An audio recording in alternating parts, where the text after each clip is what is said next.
TQN, Te Kaf Noon, Al-Tiknu.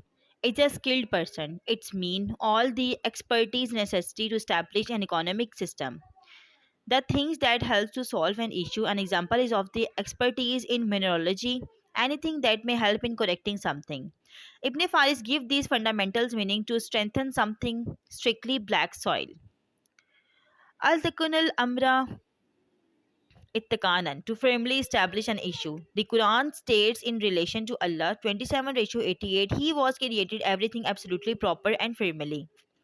In Quran, wherein by describing the attributes of God, the true concept of He is revealed. At the same time, it established the fact that individuals, nations, society, or a system that follow Allah's law will develop the same attributes within the limit of its humanness.